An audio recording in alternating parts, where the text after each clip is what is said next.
Welcome back to Your Real Estate Voice with Barb Schlinker. She's the host of the program, and the program is the weekly radio show that informs and educates you on how to buy or sell real estate. It does it with Barb Schlinker, the owner of Your Home Sold, Guaranteed Realty, and the market keeps changing week after week. There are new developments. Barb, you stay on top of all of them. Now, Barb, some homes sell very quickly and with a lot of offers. What are some examples of things that real estate agents do that create problems with real estate sales? Well, there's a long list, but basically, the high demand homes typically are going to get multiple offers. And if the agents know that, they're going to come in and hopefully make their best offer and try to influence the seller to accept their offer. Like I have one under contract now that was priced well below market. It needs some cosmetic repairs, but nothing major. We had a total of 70 at the two short open houses, and we had 10 offers, and the sellers picked the buyer that worked best for their life. So I've had some agents that don't want to follow my system, and that's okay. I still have to present all offers, except that I've had them actually just shove an offer before we were even starting to show. And that makes me a little bit nervous because if the buyer hasn't seen the home and they're just throwing an offer on it, there are probably, I don't know, 8 to 12 what I call off-ramp clauses in a estate contract where the buyer can bail out of the deal. They could bail out if they don't like the paint color. They could bail out if they don't like their loan. They could bail out if they don't like the inspection, if they don't like title, if they're not happy with the appraisal at the final loan underwriting phrase. There's all these different opportunities for them to walk away and get their earnest money back. No harm, no foul. Yet the seller really doesn't have very many outs. There are basically two, and the buyer has the opportunity to stay in the game if they don't agree. Here's an example. Let's say they ask for a bunch of repairs. I just had this happen where they came in, they said, I want a new roof, a new sewer line, and fries with that too. And the seller's like, no, we checked the roof. The insurance didn't honor the claim. Roofers are saying it's a minor repair, and the sewer line is fine, according to a plumber. So no, we're not going to fix it. And so if the buyer said, okay, I'm going to withdraw my objection and buy it anyway, the seller can't get out for that reason. Another one would be the appraisal. An appraisal is basically if the buyer's getting a loan, it'd be an opinion of value where an outside party, a licensed person comes in and says, okay, your home is worth X. As long as the appraised price is at or above the contract price, then the buyer is able to get their loan. They're moving forward. Now, the appraiser could ask for some repairs in order to meet what I call the loan guidelines. But it doesn't say in the contract, all it says in the contract is that the buyer has to tell the seller that they are going to need some lender property requirement repairs, but it doesn't say who has to fix it. In fact, it doesn't obligate the seller to fix it at all, but the buyer could fix it, right? And still move forward with the contract. So it basically kind of forces the seller to tie up the property the way our state contracts are designed. And that could be a problem if the seller decides, you know what, I'm not going to do this right now. That's why I always ask them when it's contract time, are you sure you want to do this? Because sometimes, things change and they may decide to keep their house, and that's okay. So some of the problems that we run into with real estate agents are that, I've had agents kind of push forward and say, I had one just last summer where we activated the listing. The seller decided not to start showing the house until that weekend. So here it is Wednesday before that weekend, and I get a full price cash offer on the home, but the buyer hasn't seen the home. Now, this particular home, back to Academy, is kind of a busy street. And I'm like, I'm not really comfortable with tying up the property and canceling all the showing demand that we had created. not knowing whether or not the buyer really was committed to buying the home.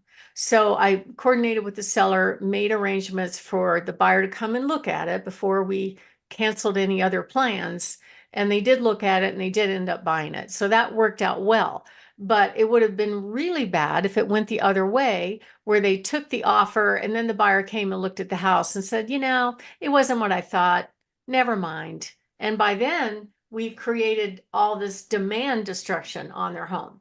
So it will eventually sell, but it's not the best way to do it. So I get very nervous at the sight unseen offers, because the agents know for sure that they could walk away at any time with their buyers, and yet the sellers have to commit to them and show it under contract in the MLS, and that stops any other buyers from looking at the home.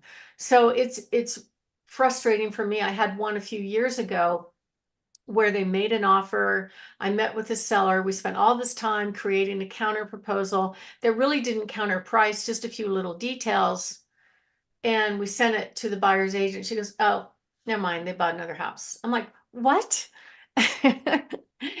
So that told me what they were doing was what I call lock and shop, or the shotgun approach to making offers. We'll make offers on 3 or 4 homes, and whichever one you like the most, you can just accept, which is insane. And I don't agree with that. I think it's very unethical, but I know people do it. They're all about the money, get the money, that kind of thing. So as far as the showing activity, some agents show up late, some show up early. That one property I just told you about that had a bunch of people at the open house, the only showings were the short open houses. So these buyers and their agents took it upon themselves to just send their buyers over to the property at any time, willy-nilly. So the seller found some lady in their front yard at 9:30 at night asking to get in. She found somebody in their backyard getting a bid to take out a tree. This is before we went under contract. So it's amazing how rude people can be. But I see that kind of thing happen all the time. And why are agents this aggressive and this careless? I think a lot of it has to do with just the facts. 81% of agents sell 3 or less homes a year.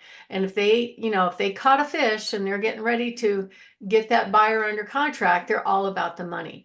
And here's the problem. This National Association of Realtors settlement that we talked about, it's going to mean the end of commission entitlement to these agents as it stands right now. And so far, the date has been slid out another month, that this won't go into effect until August 17th, that there'll be no commission offered in the MLS. So until then, whatever commission is offered in the MLS must be paid if that agent brings a buyer and they go under contract and they close. So sometimes there's a lot of deception going on out there in the industry. And it's really, really frustrating for buyers because they don't know how it works. Basically, they, are trying to get a house and they're like, "Oh, okay, this is the way you're supposed to do it. Let's just go for it." So I think some agents don't really have knowledge of the market. They don't have expertise. They're not trained. That was my experience when I first started in the industry. In fact, I was shocked. I came from the military and a tech world, and I felt like, okay, don't you have a system or a process or things that you say and things that you do? There was none of that. There was only how to fill out the contract. And even that training was pretty awful. And basically the broker's like, "Go sell, bring me some of that commission." And that's how it went. So anyway, I get agents that, call and complain, or sometimes they'll go to the seller directly and go, "That agent didn't do this, or they didn't do that." Or I've had them badmouth me to their clients, and I've never met any of them before. That's unethical, but they do it anyway. So I get a lot of calls from agents that can't be bothered to read what we put out there as marketing and information on the property. And I find that frustrating because it's not like they're having to read a book. It's just a few paragraphs, but they just don't want to bother. I've had agents threaten to sue me if they don't get their way. I've had them send me personal texts on my phone. You would not believe what happens. And I just let it roll off my back. If they do that kind of thing on my phone, for me, that's my personal zone. They don't get to be on my phone anymore. That's just how it works. But, a real good professional agent is going to work through problems with the other agent to get things resolved. And that's what we're hoping that happens. I've had agents tell me, I won't finish the inspection unless you put in writing that you're going to give my buyer stuff. I had one agent a couple months ago.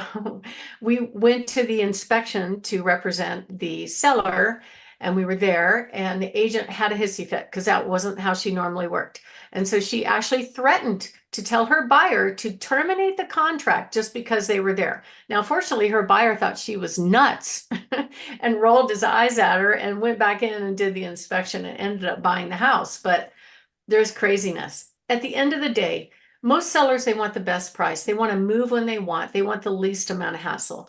So if you get an average agent that dragged you into these crazy battles, they could derail the deal just because they get so excited about stuff that has nothing to do with the end goal. Buyer wants to buy and seller wants to sell. So if you are thinking of making a move, I think some of this is intentional, some of it is unintentional. There might be some agents that are jealous, but some of them think that it's their duty to get stuff for their clients without really focusing and not even asking what they want. So it's really, really important that you work with somebody that knows how to communicate with you in every way possible.